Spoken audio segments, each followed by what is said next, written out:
Hello, party people. This is Jeremy from Jambalaya Plays Games, and today we're looking at something that has not shipped yet, and I know you're really waiting for it. It's called Legends Untold by Inspiring Games. I have Mike from thegamesteward.com here, and he has an early copy of it.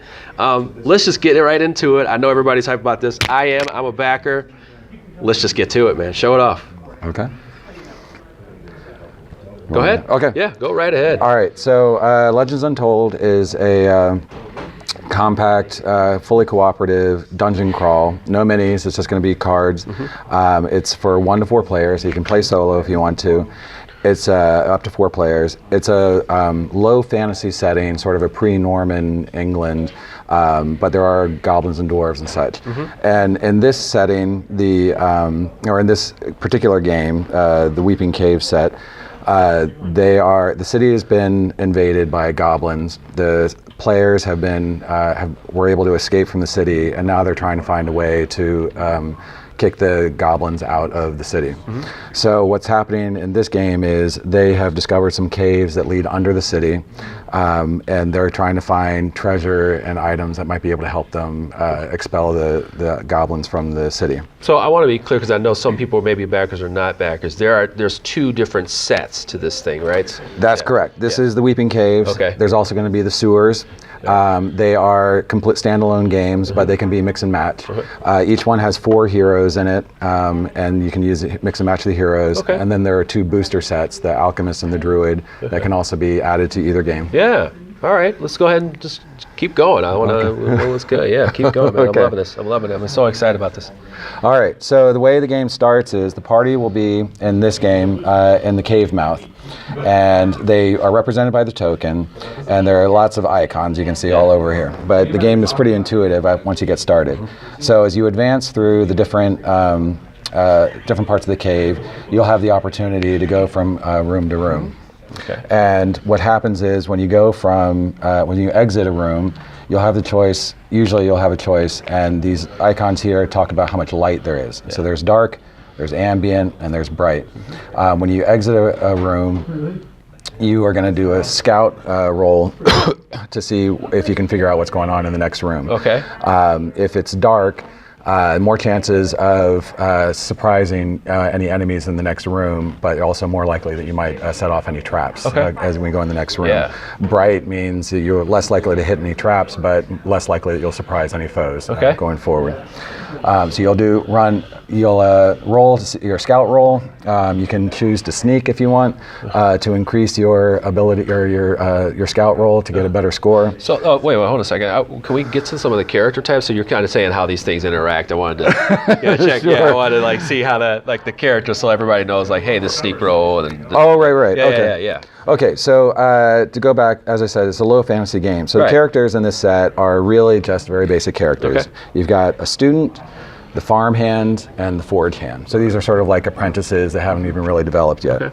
And each character, you can flip it over as female or male on either side. Beautiful. Oh, I like this artwork. Yeah, and so... So players can choose whether they want to be male or female. It has the exact same attributes. It's just different artwork.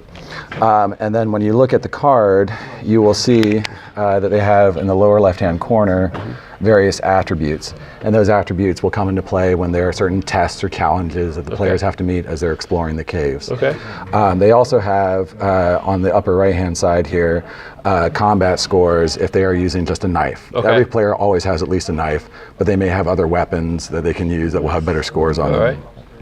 All right. So. Awesome. And these are like skill sets, or? Yes. So every character will have 2 abilities and 1 combat talent. And here we go. This is a combat talent. All right, so they're accurate. And what happens is each combat talent will have multiple things that they can do. Where if they want to exhaust the card, turn it at 90 degrees, they can activate one of those abilities on their card. I like that. Yeah, and then this is an ability card, same sort of thing, where there are multiple things they can do with that card, and they just exhaust it by rotating it at 90 degrees. Now this iconography has come a long way. I can tell. Yeah. It's come a long way since I first saw it. Yeah, they hired Paul Grogan, who's... there you go. There you go. For people who know Paul Grogan in the industry, he's a master at improving rule sets to make them really streamlined and consistent. Just a master at this stuff. Okay. So one of the really clever things about the game also is that these cards, the abilities and the combat talent, also serve as hit points. Okay. So as characters take damage, instead of exhausting, they would flip it over. And as they get more damage, they have less abilities because they're injured. Yeah. So if they at this point, if they lose all 3, they're still conscious. If they take one more hit and they can't flip any more cards, then they would go unconscious. Okay. The characters will only lose if all the players go unconscious at the same time. So otherwise, the characters can. Or the heroes are considered to be able to carry their unconscious friend from room to room. So. Let's see here. Okay. Can you, I want to say like some of these things in the back. Oh, sure. I'll tell you right now, at Jambalaya Plays Games, there's one thing that I love is player aids. I love nice, clean player aids that kind of tell everybody what's going on. I like icons. Oh, I like even how it has combat summaries on the back. That's really good. And I see the iconography back here too. Yeah, there's a legend. I'm going to tell you right now, guys, this stuff has come a long way from when I first saw it. It's just really beautiful, man. I love this. Oh, wow, they even have the conditions on here. That's really nice. Yeah. And then they have the test roll. So, if you're looking at this, and I'm saying this, they've really done a good job of keeping you out of the rule book once you get a little bit familiar with the game, and that's really nice. Nice little touch. Yeah. So, I do care about that stuff. I really do. So let's just we'll round it up, but let's talk about like the story. I know they have 2 different sets of stories. This is kind of the overworldish. Oh, this is the cave. So yeah. So this is the rule book, just generic stuff. The Weeping Caves has an introductory scenario in it, and then it rules about how to do a linked campaign. If you want to do several scenarios, and your characters will get more experience over time and get more abilities, that sort of thing. I don't want to put you under pressure. Do you know if the 2 boxes link together? Is like the story goes through the 2 boxes? I don't think that there's any linked campaign for both boxes. Okay. It says there's a campaign for the caves and there's a campaign for the sewers. All right. So, but as I said, you can mix and match them. So you can take the heroes from one and you can move you can use the characters or the heroes from one box set and another, and use them interchangeably. And there are 2 booster packs for the Alchemist and the Druid that you can also add into either box set. All right. Well, thank you for giving us a quick overview of that, and I'm sure everybody's going to be excited about this game moving forward. Do you have any idea when it's shipping or when it's going to get to backers?